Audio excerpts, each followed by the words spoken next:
Estado de alarma, confinamientos, calles vacías. La pandemia del COVID-19 golpea nuestras vidas y dejará marcada a distintas generaciones. Ha sido el injusto epílogo de muchos de nuestros mayores y quizás el primer capítulo amargo y duro para los más pequeños, encerrados durante meses y atrapados, hasta ahora, entre la distancia con sus iguales y la incertidumbre.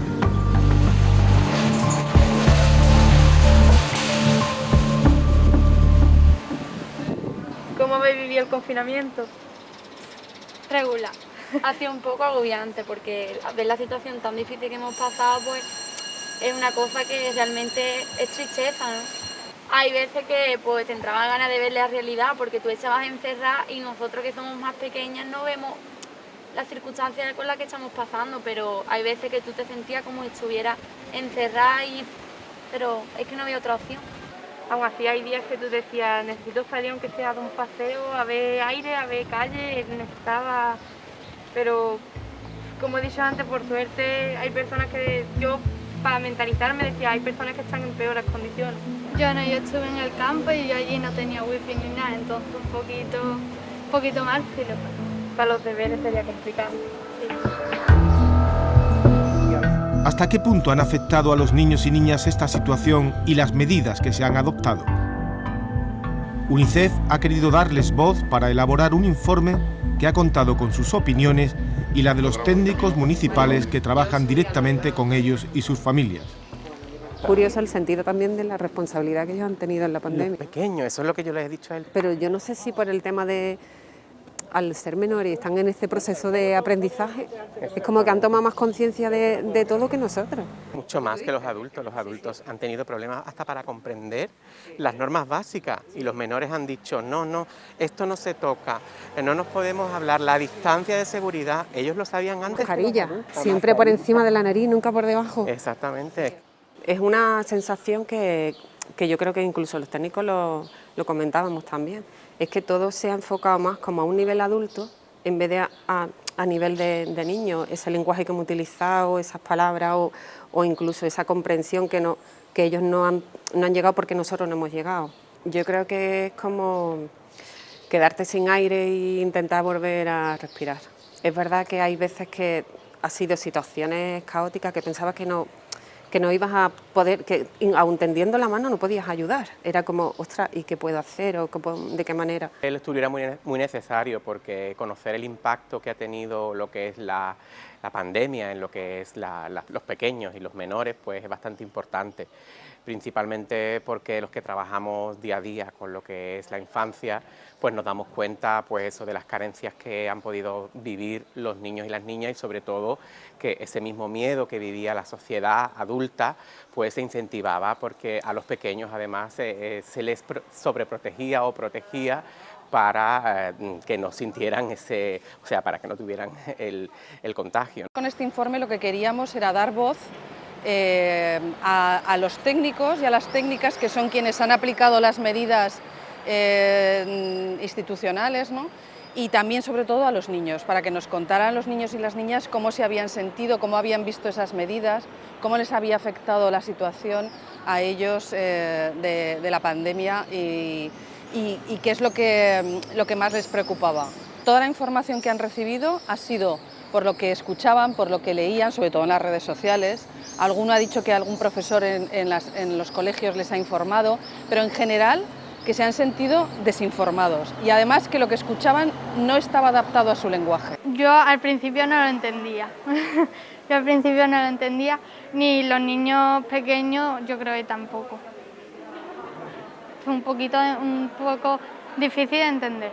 En mi caso le pasa un poquito regular, al fin, porque yo me fui al campo, pero la cosa es que no tenía wifi, entonces mi madre se iba a trabajar, mi padre se quedó con nosotras, porque somos 3 hermanas, entonces un teléfono para enviar las tareas, para hacerlo todo, entonces era como un poquito, espérate, primero voy a enviar lo de tu hermana, luego envío lo tuyo y así. El año pasado, cuando nos confinaron tantos meses, se echaba mucho de menos y todo el mundo decíamos, echo de menos quejarme por estar en clase. Y no sé, y ahora también, por ejemplo, cuando algún compañero da positivo y nos tenemos que confinar, siempre estamos, prefiero estar en clase, porque estás con tus compañeros, atiendes, aunque sea, digamos, un poco pesado, pero se está bien, no es lo mismo que estar en casa. Yo no lo he vivido bien, pero porque yo no sabía lo que estaba pasando, yo no sabía la realidad.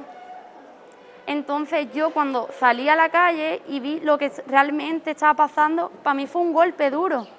Yo aguanté, limpiaba, hacía cosas como para distraerme, pero era difícil llevar la situación y la realidad de un día a otro, estar saliendo, entrando y eso, y el otro día estar encerrada. Es difícil.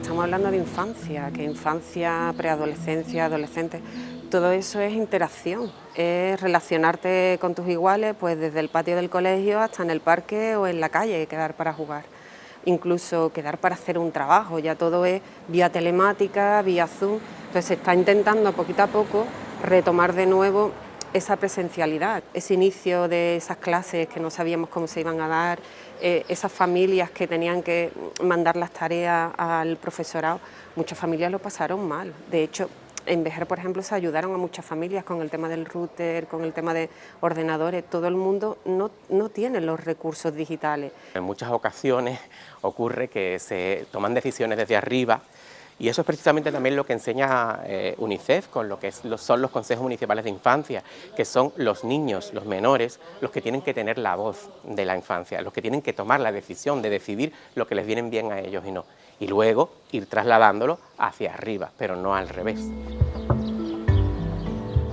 Este informe de UNICEF, en el que han participado técnicos de 24 municipios andaluces y niños y niñas con edades entre 12 y 15 años pertenecientes a órganos de participación infantil, manifiesta conclusiones demoledoras, entre ellas que esta crisis del COVID-19 es también una crisis de los derechos de los más pequeños.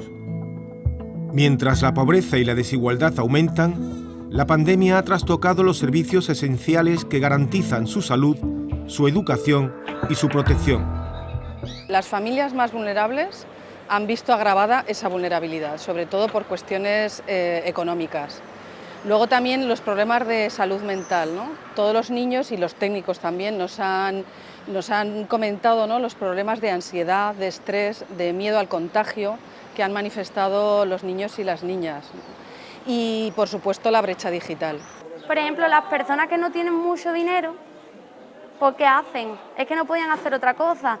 Podían hacer la tarea pero no aprobaban. Entonces, yo creo que hay personas que no han tenido la oportunidad que han tenido otras, entonces pues ha sido muy difícil. Por suerte tenemos las tecnologías y nos han hecho poder seguir más o menos adelante con nuestra educación, pero es verdad que sí hemos terminado muy cansados porque mandaban más tareas de las que hacíamos a lo mejor en clase, no era lo mismo, porque tú tienes una duda, vas a clase y le preguntas al maestro y te lo hace. Fue un poquito difícil porque cuando tú hacías una videoconferencia con tus amigos o le contabas lo que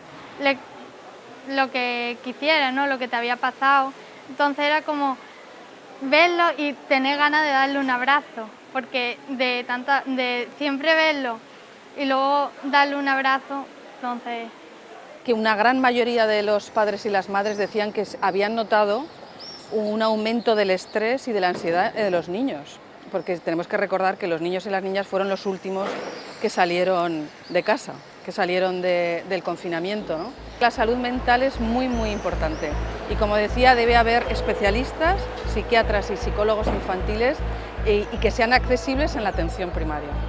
Es muy difícil de explicar algo tan... Pues ha sido muy difícil. Difícil de entender. Muy difícil. Es difícil.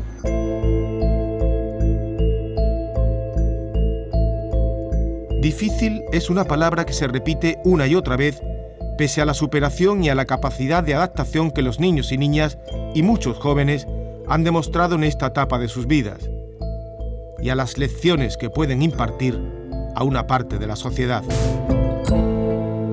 En plan, el tema de las comidas, hay gente en plan que como no trabajan, no tienen dónde comer, no pueden comprar, pues creo que se deberían de tomar más medidas para que no suele ocurrir eso.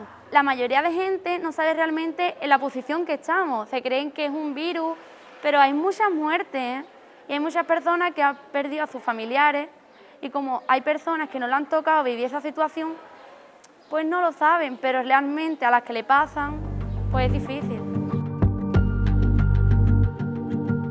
Las voces que a veces retumban desde los parlamentos, los consejos de gobierno, las que fijan normas, directrices y aprueban leyes, no se corresponden necesariamente con las que salen desde los patios de un colegio, un instituto o las que emanan sin prejuicios desde un consejo de la infancia.